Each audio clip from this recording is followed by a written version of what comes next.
Hello everyone, my name is Nanyonjo Doreen, and today I'll be presenting on the topic of metabolism and energetics. So, first of all, these are fundamental concepts in biochemistry that explain how the body obtain and use energy. That is it mainly. So, starting with metabolism, this refers to all chemical activities that take place within the body to maintain life. And these activities allow the body to obtain energy from food.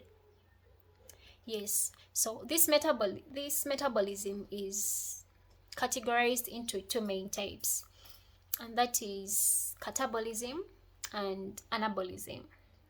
So, starting with catabolism, this deals with a breakdown of complex molecules into smaller ones.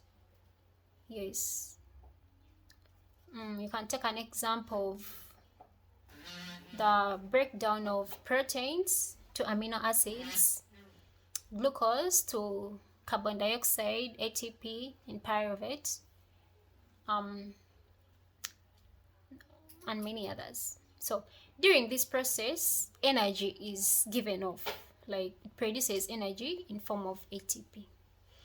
And for anabolism, this refers to the buildup of complex molecules from the smaller ones. It's the vice versa of the other one. For this one, you can take an example of the synthesis of proteins from amino acids, formation of DNA from nucleotides. Yes, things like that. So under metabolism, we have what we call metabolic pathways. And for metabolic pathways, this is a series of enzyme-controlled reactions from which energy is produced. So under these pathways, we have glycolysis. Mainly there are three that we look at. We have glycolysis, Krebs cycle, and electron transport chain. I'm going to just talk about them briefly, time. So for glycolysis, this deals with a breakdown of a single glucose molecule to produce mainly two pyruvate molecules, two ATP molecules, and carbon dioxide. So this reaction is mainly controlled by 10 enzymes that I'm not going to go into details. Yes, 10 enzymes, and there are mainly 10 steps that this process goes through. So for Krebs cycle, this mainly proceeds with the end products in glycolysis and breaks them down during an enzyme controlled series to produce electrons that are going to be used in the electron transport chain. So these things work hand in hand. So for electron transport chain, this is a metabolic pathway that mainly produces the most amount of ATP required for the rest of the processes that are going to take place within the body. So for glycolysis, we looked at glycolysis. For it takes place within the cytoplasm of the cell. The Krebs cycle takes place within the matrix of the mitochondria, and the electron transport chain takes place within the inner membrane of the mitochondria. Yes, we have factors affecting metabolism, and these include age. So when you look at young children, they have a lot of body tissues growing. For example, the babies, the brain is still growing, the heart, liver, everything, almost everything is still growing. So they have a higher rate of metabolism for these processes to proceed compared to adults.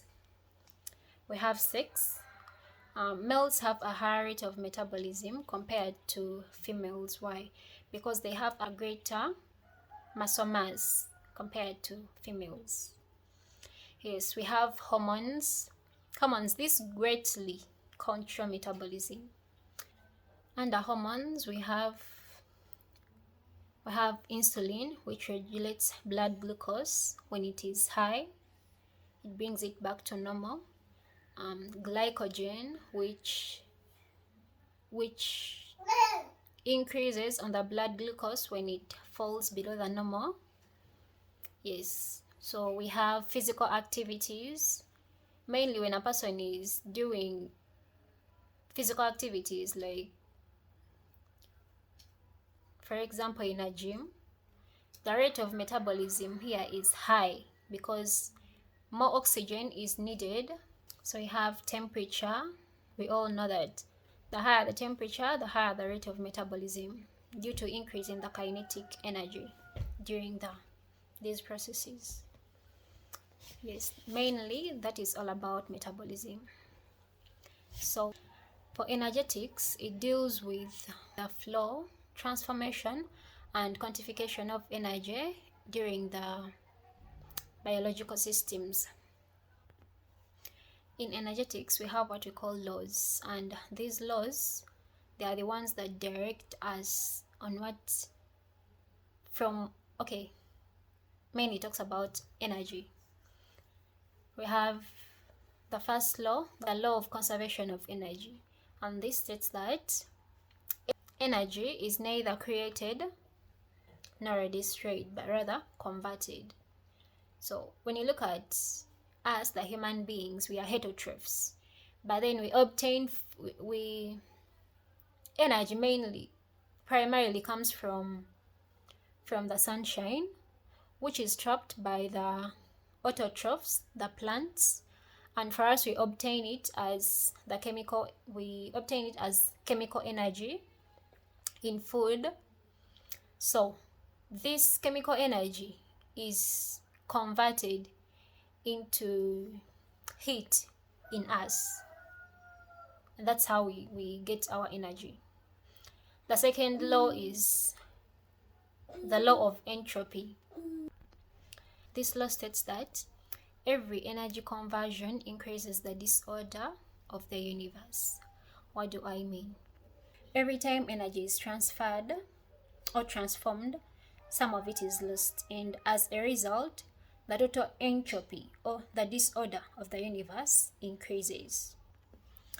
This law makes it one of the most important laws in thermodynamics, and explains why living organisms like us, the humans, need a frequent supply of energy.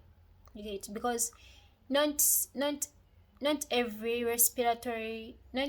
process, not every breakdown of, let's say, glycolysis, not every breakdown of glucose yields 100% ATP. In summary, metabolism and energetics work hand in hand to keep life going.